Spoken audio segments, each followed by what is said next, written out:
Assalamualaikum warahmatullahi wabarakatuh. Shalom, Om Swastiastu, Salam Kebajikan, Namo Buddhaya. Perkenalkan, nama saya Aisyah Rara Maharani dari kelas Manajemen 22B dengan NPM 2241-1069 untuk mata kuliah Manajemen Keuangan. Di sini saya akan menjelaskan tentang materi manajemen utang. Sebelumnya, pengertian utang. Utang adalah uang yang dipinjam oleh suatu pihak dari pihak lain. Utang digunakan oleh perusahaan dan individu untuk melakukan pembelian dengan volume transaksi besar yang tidak mampu mereka bayar secara tunai.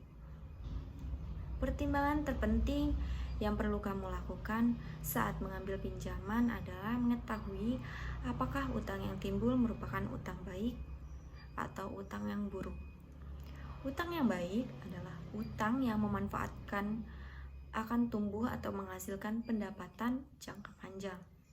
Mengambil pinjaman untuk memulai usaha atau membeli aset merupakan contoh dari utang baik.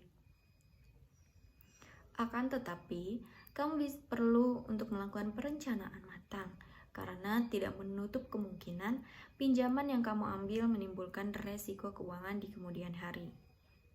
Utang yang buruk adalah utang yang timbul untuk membeli barang-barang yang cepat kehilangan nilainya atau mengalami depresiasi.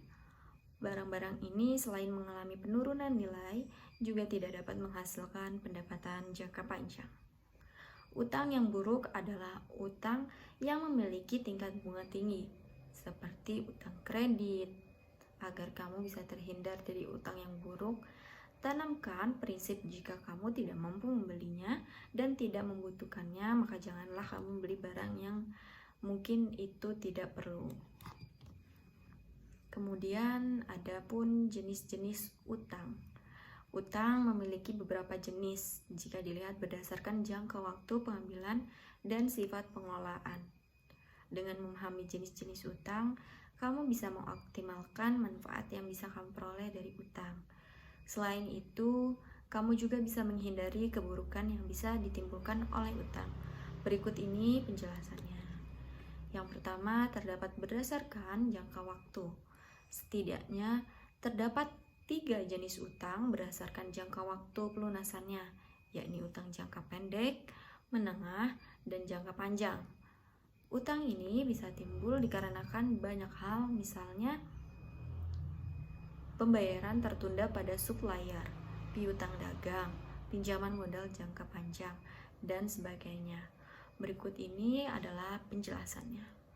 Utang jangka pendek. Utang jangka pendek atau kewajiban yang harus dilunasi dalam kurun waktu yang singkat, biasanya di bawah 1 periode akuntansi atau 1 tahun. Disebut juga utang lancar karena biasanya dibayarkan dengan aset berupa aktiva lancar. Utang ini biasanya ditimbulkan saat kita melakukan transaksi kepada supplier atau piutang dagang pada konsumen dengan pembayaran non-tunai. Kemudian utang jangka waktu tengah. Utang atau kewajiban yang harus dilunasi dalam kurun waktu menengah, biasanya di atas 1 periode akuntansi atau di bawah 10 tahun. Utang jenis ini biasanya terjadi saat kita melakukan pembelian mobil sebagai armada bisnis atau untuk keperluan pribadi. Utang jangka panjang. Utang atau kewajiban yang harus dilunasi dalam kurun waktu yang lama, biasanya di atas 10 tahun.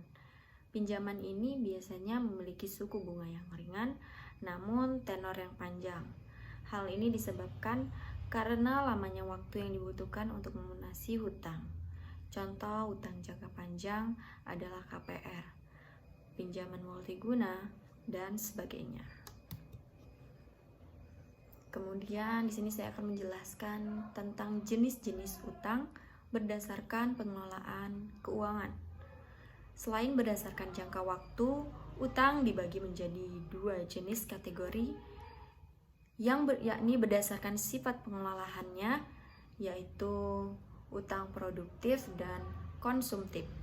Keduanya saling memiliki sifat pengelolaan yang berbeda, juga memiliki manfaat yang berbeda. Keduanya sama-sama baik selama kamu manfaatkannya dengan bijak. Berikut ini penjelasan mengenai perbedaan utang konsumtif dan produktif. Utang konsumtif adalah utang yang timbul untuk tujuan konsumsi. Meskipun disebut konsumtif, utang ini tidak bisa dikonotasikan sebagai utang yang buruk, karena terdapat banyak sekali kegiatan konsumsi yang memiliki manfaat besar. Misalkan kegiatan konsumsi untuk keperluan biaya sekolah anak, biaya rawat inap rumah sakit, biaya persalinan, serta biaya renovasi atau pembangunan rumah, dan lain sebagainya. Nah, kemudian ada utang produktif. Utang produktif adalah utang yang digunakan untuk keperluan permodalan usaha. Utang jenis ini memerlukan persyaratan yang berbeda, seperti dibutuhkannya dokumen pendukung seperti SIUP dan NPWP. Utang produktif tidak hanya digunakan untuk membiayai usaha pribadi, namun bisa juga digunakan untuk keperluan investasi, pembelian franchise, atau pembelian aset lainnya. Mungkin itu saja yang dapat saya sampaikan. Mohon maaf bila ada salah kata. Saya akhiri. Wassalamualaikum warahmatullahi wabarakatuh. Bye-bye.